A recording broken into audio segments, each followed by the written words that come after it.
Bom dia, pessoal. Nós estamos aqui hoje, né, dentro do nosso canal Negócios TI Direito, com uma amiga super especial, que está muito distante do Regis hoje, né? Tá na Estônia, e eu queria que ela se apresentasse para a gente, porque eu conheci essa amiga virtual, né? Não a conheço pessoalmente, por causa de um post que ela fez no LinkedIn falando de marketing jurídico.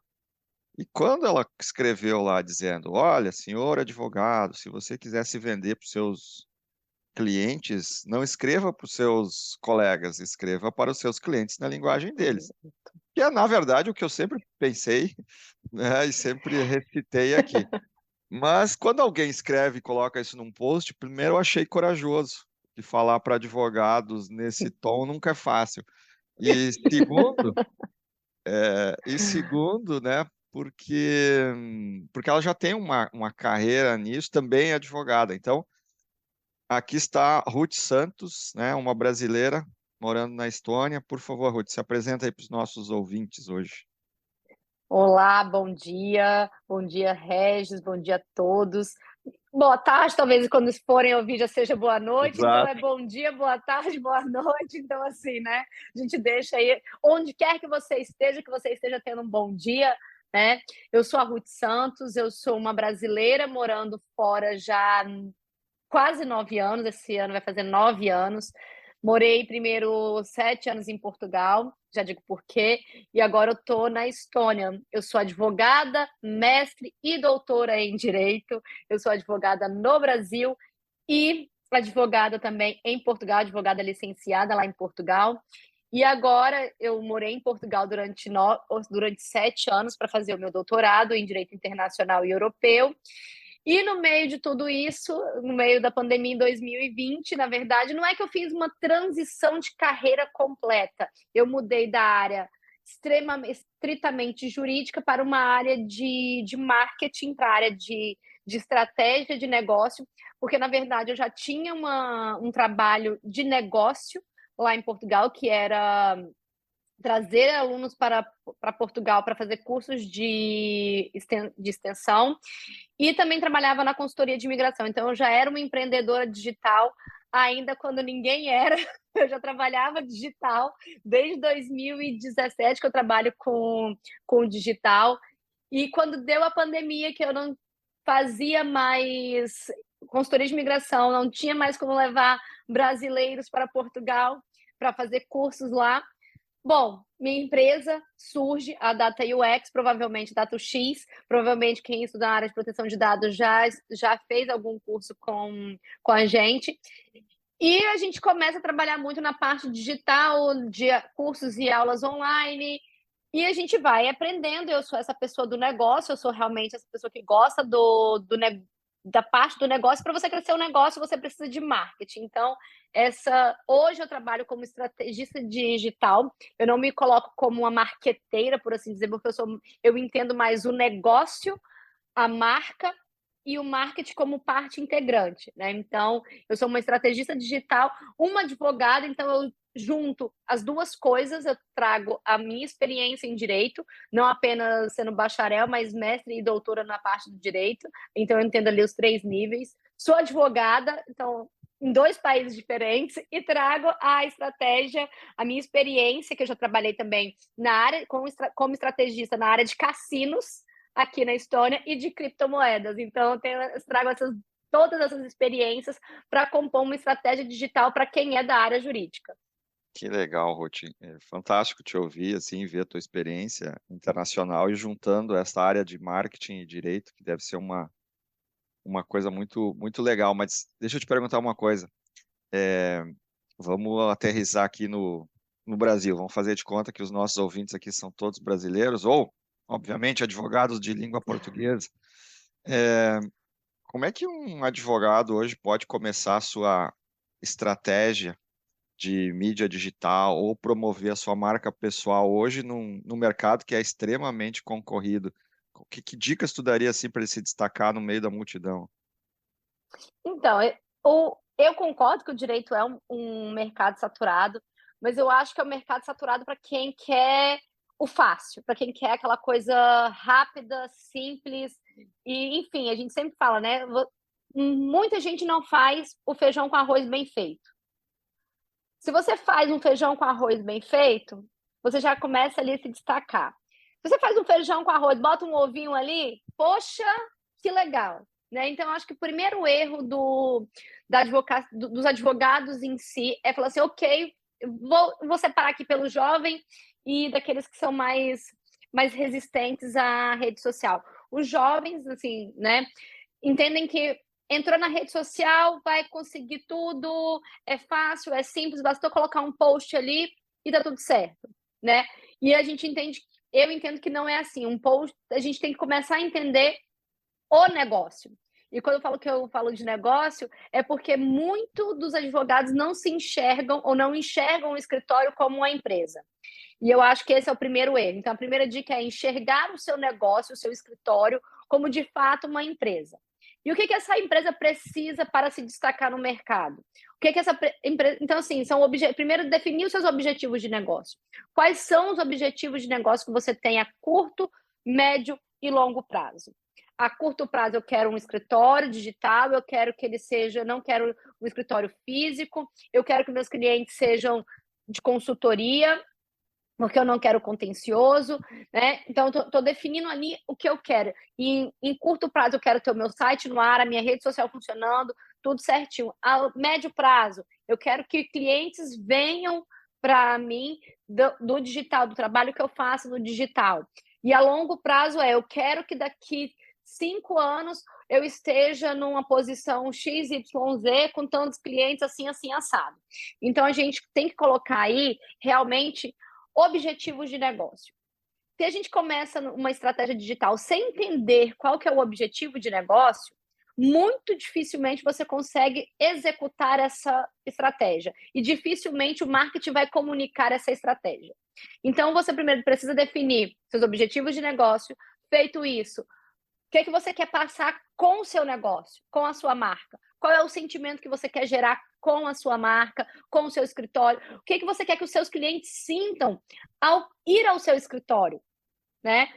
E depois, o que o marketing vai comunicar? O marketing, por fim, ele só comunica tudo isso. Ele vai comunicar de diferentes formas nas mídias digitais. E quando eu falo mídias digitais, a gente pode colocar aí as redes sociais, a gente coloca o YouTube, a gente coloca o site. Então, existe vários canais digitais que vai depender também do objetivo de negócio. Então, não basta dizer assim, eu quero uma conta no Instagram porque eu preciso ter uma presença digital e eu faço ali um post de uma decisão uma vez por semana ou todo dia. Isso não é presença digital. Isso é você colocar um post no Instagram. Isso é você colocar uma foto no Instagram. Então, se a gente quer uma presença digital, a gente tem que construir toda essa narrativa de início, meio e fim.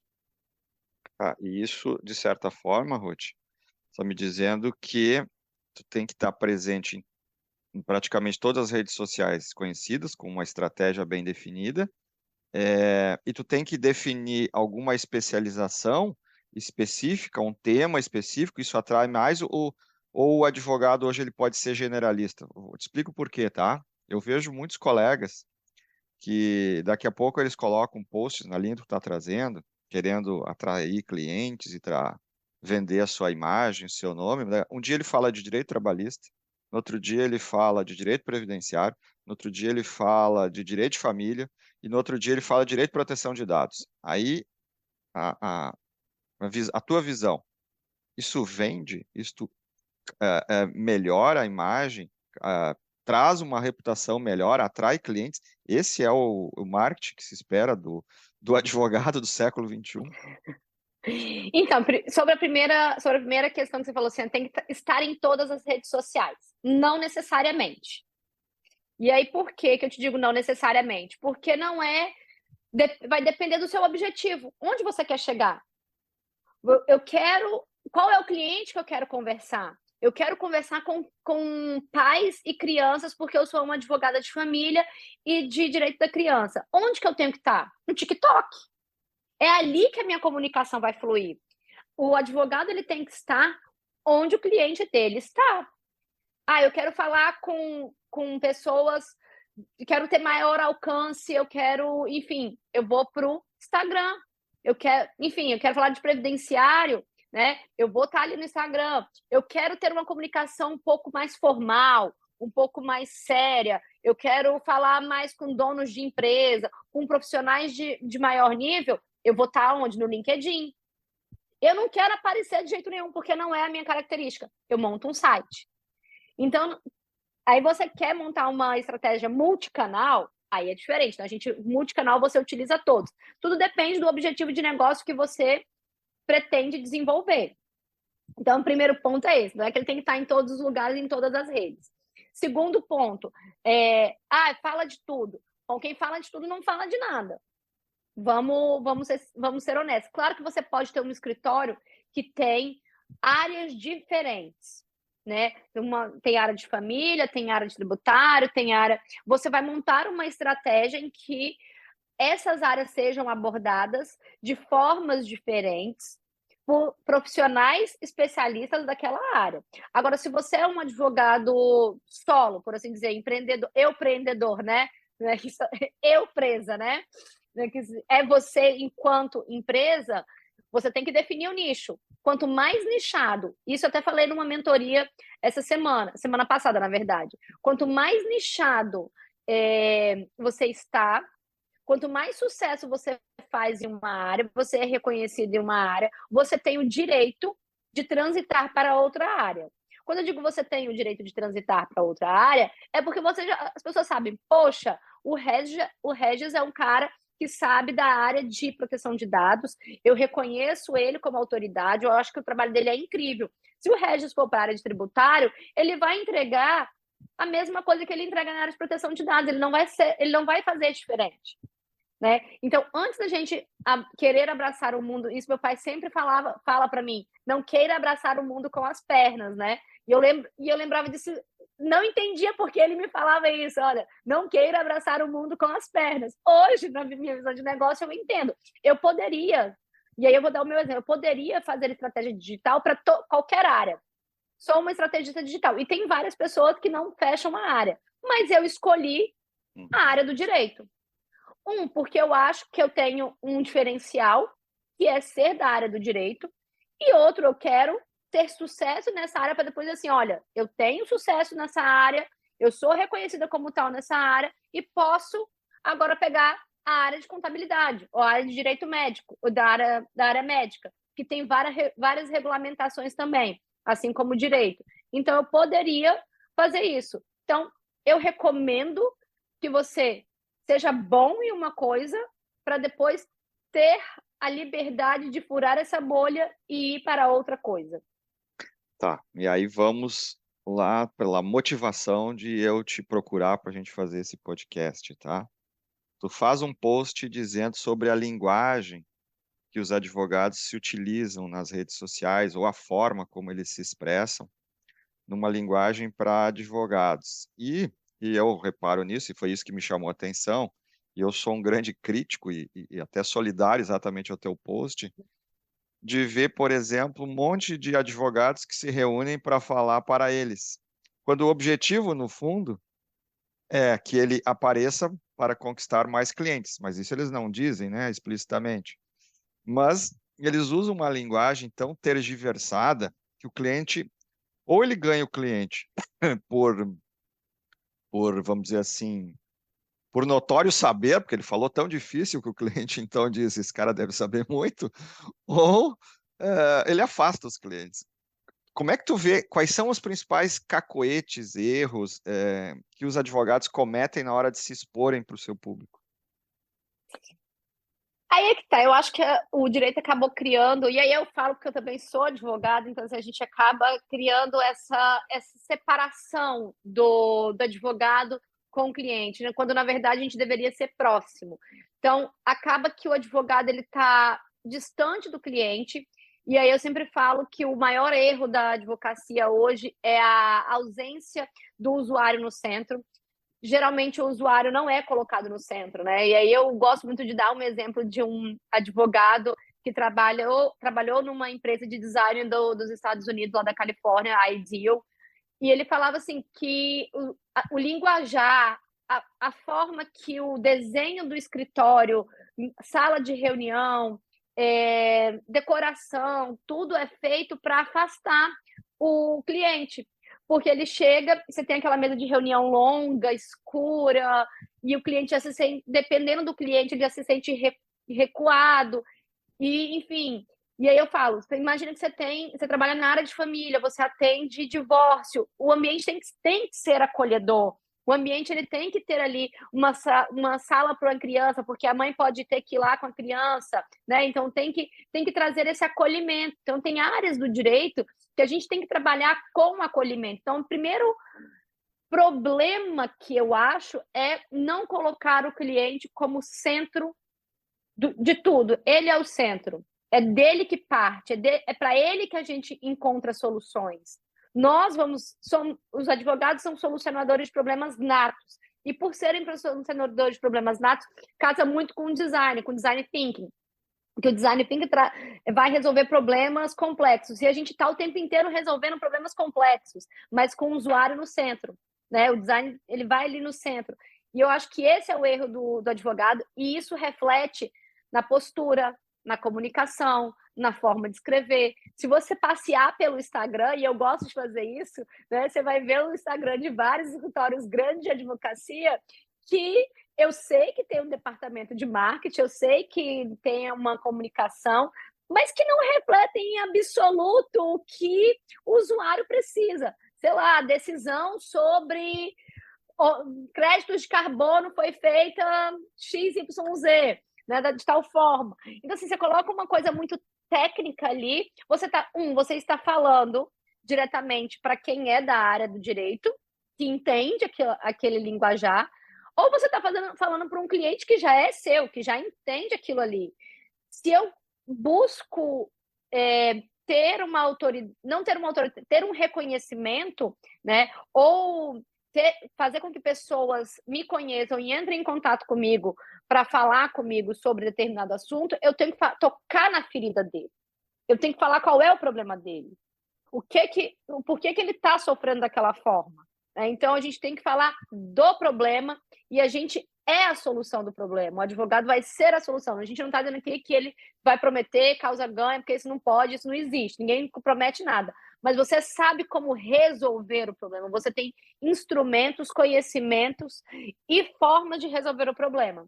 Então, acho que a comunicação parte daí, de falar com as pessoas de forma que elas entendam, não no linguajar também ridículo, né, por assim dizer, mas mostrando que elas têm um problema, que às vezes a pessoa nem sabe que tem aquele problema. Bom, olha só, tu me remete agora, vou explorar um pouquinho aqui, que é uma coisa que eu critico muito, advogados em geral, que é o seguinte, eles têm uma tática, a maioria dos advogados, para captar causas ou captar clientes, eles usam uma tática que é a tática da maior indústria do mundo, que eu chamo a indústria do medo. Né? Então, eles fazem posts no Instagram, posts no LinkedIn, e até em palestras, quando eu vejo eles palestrando, onde o principal foco deles é falar de multas, de indenizações, de que o cara vai ser preso, que ele vai ser responsabilizado criminalmente, judicialmente, e que aquilo ali pode levar ele, inclusive, à falência, à derrocada dos negócios nele. A pergunta que eu te faço, como especialista de marca, é assim, vender este medo para advogado funciona ou afasta os clientes? Olha, eu não sou dessa tática, mas eu acho que de certa forma afasta. Porque você pode afastar, assim, você pode gerar ali uma certa curiosidade, mas por que eu vou ser multado? Por que eu posso ser preso? Enfim, mas eu acho que é desnecessário. Porque dependendo do que for, uma multa é extremamente pagável. Então, assim, não é a multa que a gente está discutindo.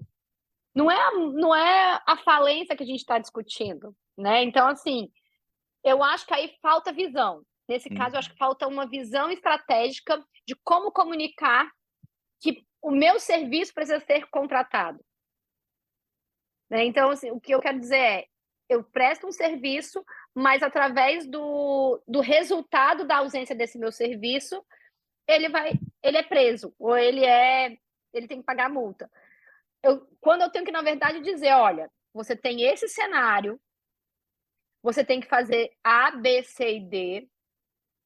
Caso contrário, você não faça isso aqui, você pode ter esse resultado. Então, são chamadas para causar pânico, que não é a minha forma de trabalho, não é a forma que eu acredito ser melhor. E aí a gente volta para a ideia de marca. Qual é o sentimento que você quer gerar no seu público? Perfeito. E olhando hoje carreira, olhando assim, nós temos hoje no Brasil advogados extremamente renomados, já com a sua marca pessoal consolidada, que eventualmente não querem ou não precisam ir para esse mundo digital para melhorar sua imagem, aumentar sua reputação. E de outro, nós temos uma massa de jovens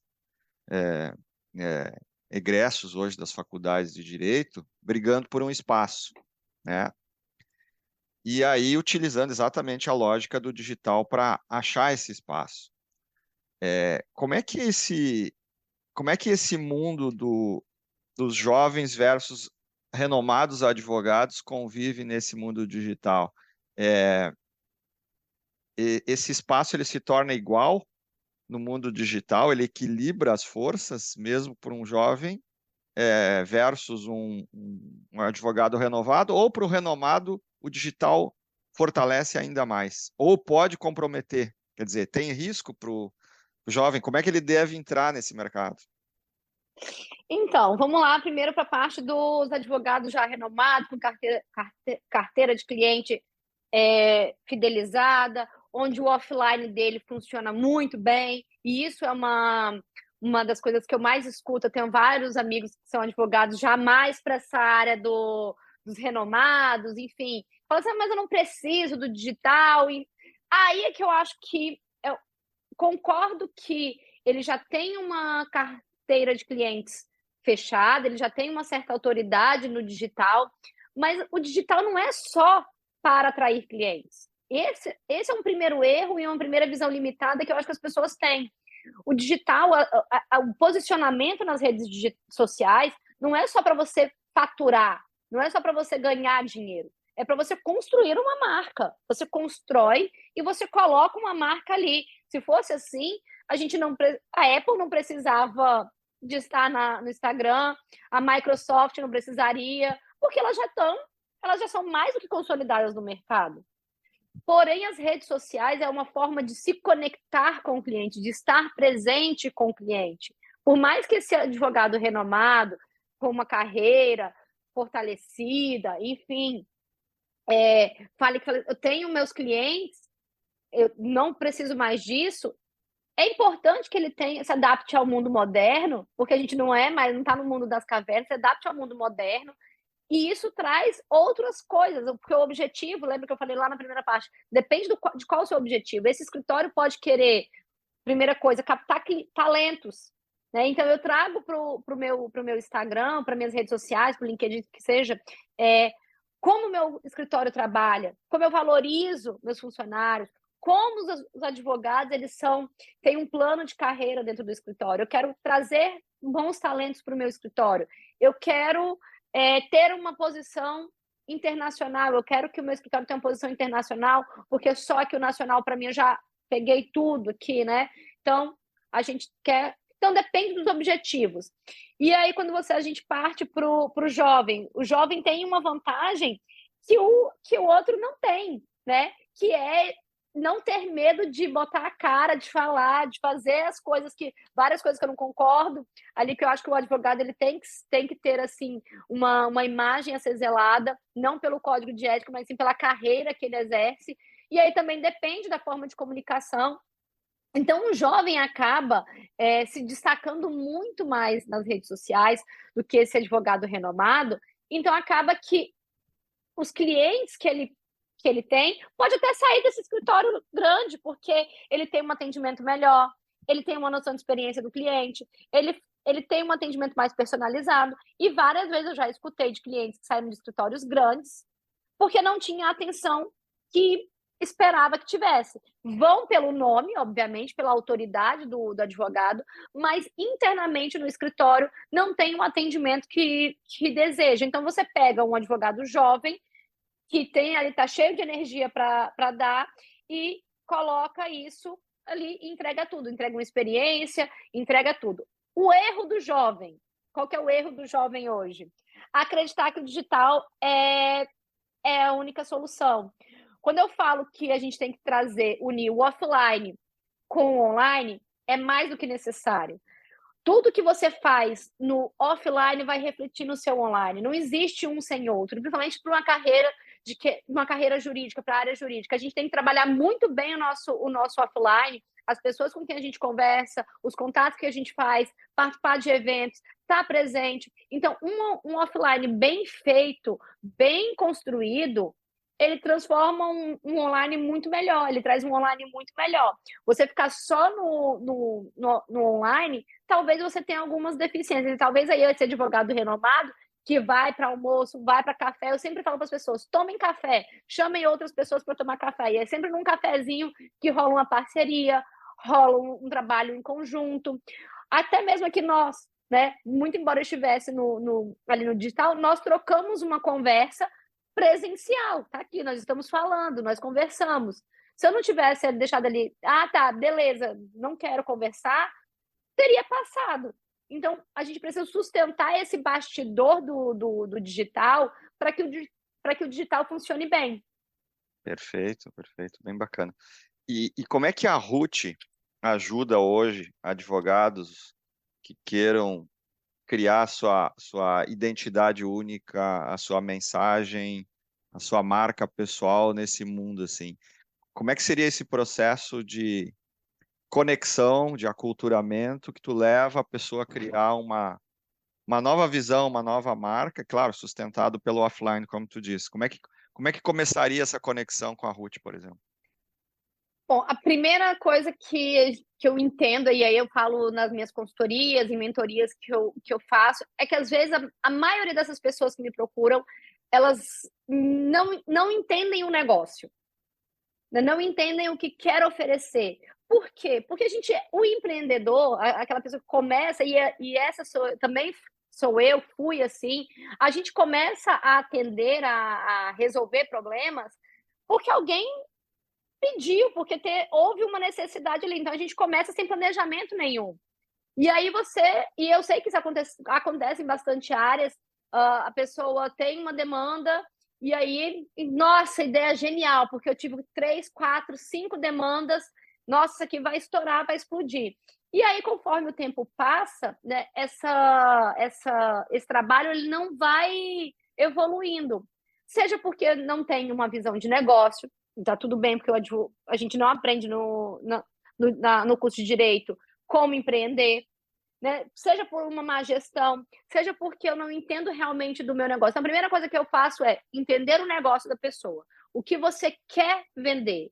O que você quer colocar? O que serviço que você quer oferecer? E aí eu uso o design de serviços, o design thinking, uso ali algumas estratégias de design de negócios para poder construir um modelo de negócio para essa pessoa com serviços e produtos a serem oferecidos, uma esteira de serviço. Então, a gente vai colocar ali uma esteira de produtos para essa pessoa vender. Ok, entendi o negócio dela. Ok, como que você quer que esse negócio seja visto? Como que você quer ser reconhecido? E eu digo ser reconhecido respeitando a sua personalidade, respeitando quem você é, sua identidade, seus valores, suas crenças. Porque muitas das vezes, quando a gente entra no digital, a gente se compara com outras pessoas muito maiores. Não dá para me comparar com outras pessoas do marketing, que tem 10 anos, 15 anos de experiência, ou tem uma equipe enorme para trabalhar, e eu estar me comparando com essa pessoa. Então, assim, as pessoas acabam se comparando com pessoas incomparáveis e esquecem de olhar para os seus concorrentes aqui do lado, que podem te dar vários insights. Então, entendo quem é essa pessoa, quais são as crenças, quais são os valores e qual o sentimento que se quer transmitir para essa marca. Feito isso, entendi qual o sentimento? Ok, onde que você quer falar? Onde está seu público? Quem é o seu público? Que a gente viu aqui na parte do negócio. Quem é o seu público, né? Ele está onde? Ele está no offline, ele está no online, ele está no presente, ele está nos dois. Qual idade? Quais são os hábitos? Quais são os costumes? E a gente tem que entender muito isso. Quem é o cliente? E aí é uma jornada do usuário, uma jornada do consumidor, né? Para a gente conseguir compreender quem é ele. Para a gente falar o quê? Fazer um conteúdo voltado para ele. Eu entendi onde que o cliente está. Ok, vamos utilizar tais canais digitais. Vamos supor que seja o LinkedIn e o Instagram. Ou que vou utilizar o LinkedIn e o Instagram porque meus clientes estão lá. Aí a gente entra para a parte de conteúdo. Até agora eu não falei nenhum post, não falei nada. Agora a gente entra para a parte de conteúdo. Que tipo de conteúdo a gente pode produzir, a gente vai produzir para que comunique com esse cliente? E aí a gente usa o marketing para o direito, é indicado o marketing de conteúdo, é a melhor estratégia que tem, porque a gente vai trabalhar muito conteúdo educativo, que leva a entender vários pontos ali das áreas do direito. Então, ok, vamos trabalhar marketing de conteúdo. Qual o tipo de conteúdo? E aí a gente segue uma estratégia de conteúdo. Quando eu digo estratégia de conteúdo, é que porque cada rede tem um formato de conteúdo e um tipo de conteúdo. E dentro de cada rede, por exemplo, do Instagram, eu vou ter um formato de conteúdo. Eu vou ter um feed, eu vou ter um post estático, eu vou ter um carrossel, eu vou ter um story, eu vou ter um Reels. Então, eu vou ter tudo isso. Como que eu construo este conteúdo para estes formatos, pensando em chamar o público, manter o público e converter o público? Então, nunca é só um post. Não é só um post. Depois que você faz isso, aí sim você escreve um conteúdo e aí sim você publica nas redes sociais. E isso não é nem uma questão de marketing, sim, isso é visão de negócio. Perfeito. Isso, a gente está aqui falando de negócio, basicamente desde o primeiro ponto até ali na conversão, porque o marketing é a venda. É facilitar a venda. Marketing não é só venda, mas é comunicar todos esses aspectos aqui. O meu objetivo de negócio, a minha marca, eu comunico quais são eles para vender. Então, a gente usa um marketing de conteúdo que é técnica, que é uma técnica utilizada para uma estratégia. Perfeito. E essa tendência que tu tá retratando muito bem, que é o teu serviço que tu presta hoje, ela tem uma diferença entre o mercado brasileiro e o mercado, por exemplo, de Portugal, o mercado europeu, o mercado americano, ou seja, todas essas plataformas que hoje se utilizam, tá?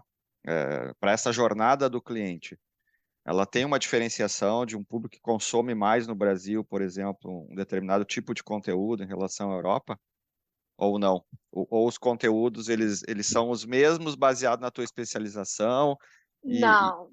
Não? Não, os conteúdos não são os mesmos. E assim, não existe, assim, posso estar muito enganada, mas assim, o Brasil é onde eu moro na Europa e eu estudo marketing pelo Brasil, porque para mim o Brasil é um dos melhores países do mundo em campanhas de marketing, em branding, em coisas relacionadas com vendas. Então eu acho que o marketing no Brasil é muito forte.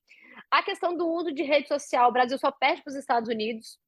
Então, na verdade, o Instagram, acho que nos Estados Unidos é o maior, depois vem o Brasil. Mas na Europa tem mais dificuldade, mais resistência com o Instagram. Eu fico chocada que as pessoas aqui ainda usam o Facebook. Na Europa, é. Usa muito.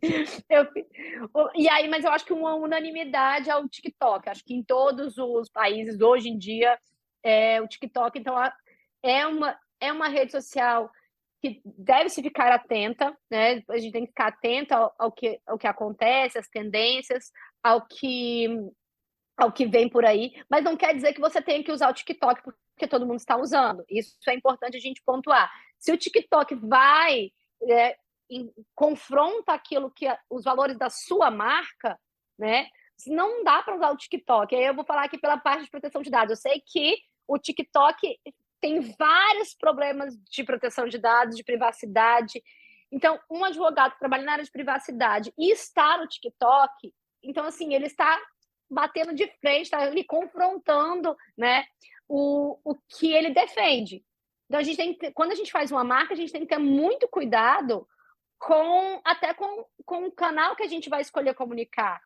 Porque pode ser que 99% das pessoas não conheçam esse problema de privacidade que o TikTok tem.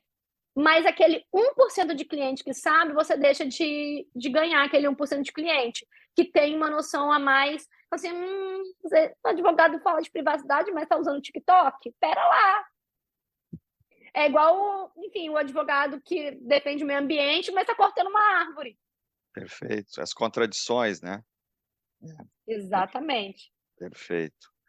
Então, tá, Ruth, a pergunta que fica agora, assim, para quem nos escuta aqui é a seguinte, tá, eu quero conversar com a Ruth, eu sou um advogado, eu quero uma orientação, quero uma dica, quero falar com ela, qual é a forma de encontrar a Ruth Santos para conversar, para pensar numa mentoria, enfim, né? Eu acho que tem vários colegas aqui do direito que talvez vão se interessar em te ouvir, conversar, enfim, eventualmente contratar. Bom, eu estou lá no LinkedIn, né? Ruth M. Santos. Também no Instagram, ruth.msantos. Qualquer um dos dois, vocês me encontram facilmente. É só Ruth com TH, lembre-se disso, né? RUTH, senão não vai achar. E também o meu e-mail, ruth.santos@dataox.com.br. E tem também o meu site, que é o site do nosso projeto, que eu chamo Alora Digital, que é www.alora, com 2 L's, aloradigital.com.br. Show. Muito bom. Não, o pessoal vai te encontrar, fica super tranquilo aí e fico muito feliz de te conhecer virtualmente, Ruth. Agradecer aí por estar fazendo esse bate-papo, essas provocações aí para os colegas do mundo jurídico aí para perceber que existe um espaço no digital e existe grandes profissionais aí como a Ruth que podem apoiá-los aí. Existe espaço, existe possibilidade, a gente só tem que sair um pouquinho do que todo mundo fala para ir um pouquinho mais além, que aí acho que a gente consegue explorar um pouco mais. A parte do marketing jurídico é muito prematura, eu vejo assim como prematura. Acho que tem muita gente que fala muito em venda, em captação de cliente, e é reduzir muito o que o marketing é, o que toda essa ideia de posicionamento traz. E a gente tem que falar mesmo sobre isso. Eu agradeço ao convite, agradeço pela oportunidade de estar aqui no podcast, falando com o pessoal. E qualquer coisa, podem entrar em contato que a gente resolve aí dúvidas, questionamentos, o que for. Tá bom. Super abraço, obrigado. E um abraço, pessoal. Até o próximo episódio do Negócios TI Direito. Tchau, tchau.